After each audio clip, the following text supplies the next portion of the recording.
Your Excellency, the former Vice President of the Republic of Sierra Leone, our partners who supported this event, stakeholders from across this country that are supporting the education vision of His Excellency the President, distinguished ladies and gentlemen, on behalf of His Excellency the President, the government and the people of this country, I want to thank all the stakeholders, all of you, the participants, that have made this week celebration a resounding success. I want to particularly single out our partners who, over the years, believed in our dream that together we can make education a pathway for the prosperity of this beautiful country. This year's theme, Learning for Lasting Peace, no doubt resonates not only with our specific context as a country, but across the world, particularly in sub-Saharan Africa. The idea behind it is that investing in education, no doubt, has the tendency to translate in sustainable peace. That is why, for quite some time, over a couple of decades, UNESCO has been focusing essentially on education for peace. Equally, distinguished ladies and gentlemen, this celebration is also an opportunity for us as a government to celebrate the numerous successes we have had since 2018. You know, and we know, that when His Excellency started his campaign, a campaign on the flagship program of human capital development with a specific focus on education. When he said that he's going to provide free quality education, so many people doubted that. Today we are happy with the outcomes, and we are very proud of his vision, and we are very proud of how far we have come as a government and as a country. Distinguished ladies and gentlemen, over the years when we came, we moved the budgetary allocation of the Education Ministry to 22%. That has allowed us as a government to recruit additional teachers, to improve on the infrastructure, to expand access. The minister just said it. Today in this country, we have about 3.3 million kids that are benefiting from free quality education. And we are also very satisfied with the successes. Today we have increased enrollment. We have more teachers.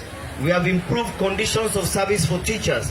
Today, so many teachers are leaving private school to come to teach in public schools because of the conditions of service that have been improved. Distinguished ladies and gentlemen, on that note, we have also expanded infrastructure. We have built additional classrooms.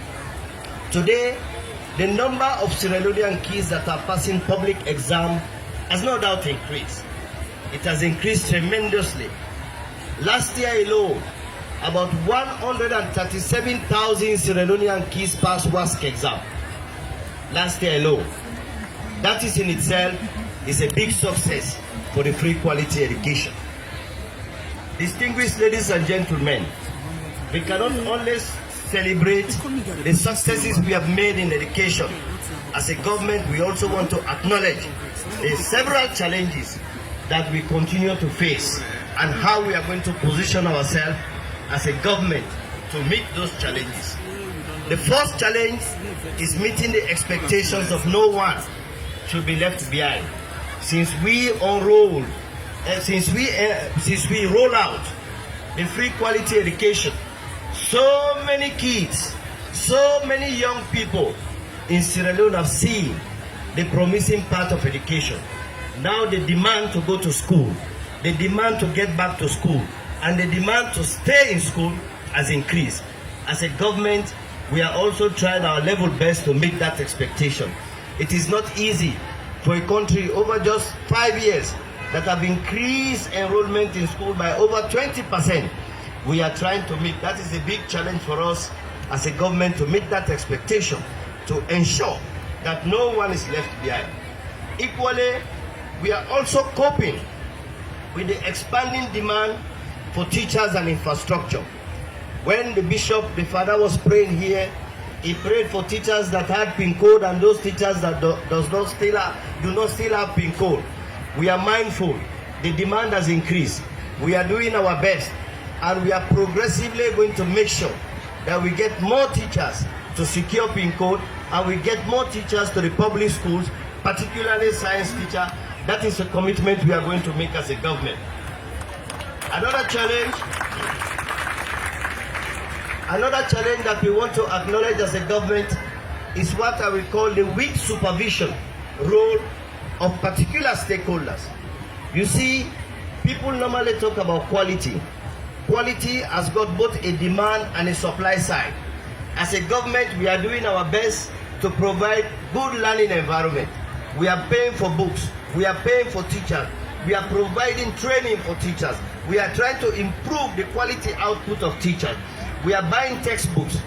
And it is also the responsibility of other stakeholders within the supply line to do their own part, particularly the parents. While we as a government, we are doing our best, we expect parents to be mindful of their kids going to school, to be mindful so that they can be able to support them, both in terms of social education and technical aptitude. The other level is school supervision.